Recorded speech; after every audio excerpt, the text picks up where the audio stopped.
अंतरिक्ष अनुसंधान संगठन यानी कि इसरो ने सोमवार सुबह भू स्थिर उपग्रह प्रक्षेपण यानी GSLV से नेविगेशन सैटेलाइट नाविक NVS-1 को प्रक्षेपित कर दिया।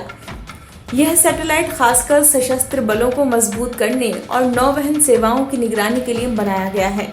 भारत के अपने पोजिशनिंग सिस्टम नाविक से लैस होकर जवान और सशक्त व घातक होंगे। नाविक अमेरिकी ग्लोबल पोजिशनिंग सिस्टम यानी कि GPS का जवाब है। नाविक का इस्तेमाल स्थलीय, हवाई और समुद्री परिवहन, लोकेशन आधारित सेवाओं, निजी गतिशीलता, संसाधन निगरानी, सर्वेक्षण और भूमिगत वैज्ञानिक अनुसंधान, समय प्रसार और आपात स्थिति में किया जाएगा। भारत अंतरिक्ष अनुसंधान संगठन यानी इसरो ने भू स्थिर उपग्रह प्रक्षेपण यान GSLV से नेविगेशन सैटेलाइट नाविक को प्रक्षेपित करने की तैयारी पूरी कर ली है। वैज्ञानिकों ने सोमवार को प्रक्षेपित किए जाने वाले सैटेलाइट के लिए 27.5 घंटे की उल्टी गिनती रविवार सुबह 7:12 पर शुरू की थी।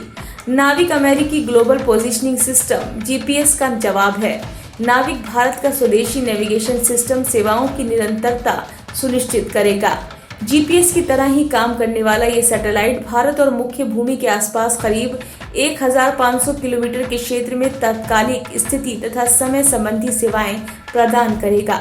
नाविक को इस तरह से डिजाइन किया गया है कि सिग्नल 20 मीटर से बेहतर, उपयोगकर्ता की स्थिति और 50 नैनोसेकंड से बेहतर समय सटीकता प्रदान कर सके।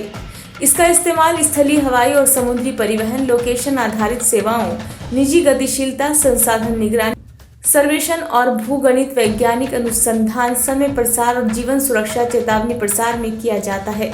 सोमवार को मिशन स्वदेशी क्रायोजेनिक चरण के साथ GSLV की छठी परिचालन उड़ान है। इसरो के मुताबिक NVS-1 का मिशन जीवन 12 साल से ज्यादा रहने की उम्मीद है।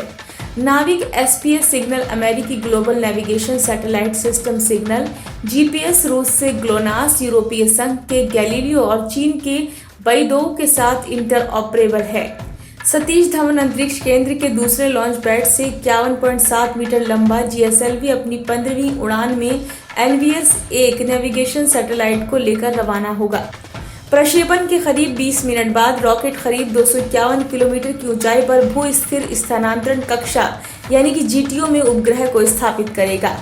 NVS-1 navigation payload L1, L5 और S बैंड से संचालित है। L1 नेविगेशन बैंड नागरिक उपयोगकर्ताओं के लिए स्थिति, नेविगेशन और समय सेवाएं प्रदान करने और अन्य GNSS global navigation satellite system signal के साथ इंटरऑपरेबिलिटी प्रदान करने के लिए लोकप्रिय है। इसरो के मुताबिक ये पहली बार स्वदेशी रूप से विकसित रूबिडियम परमाणु घड़ी का प्रक्षेपण में उपयोग किया जाएगा।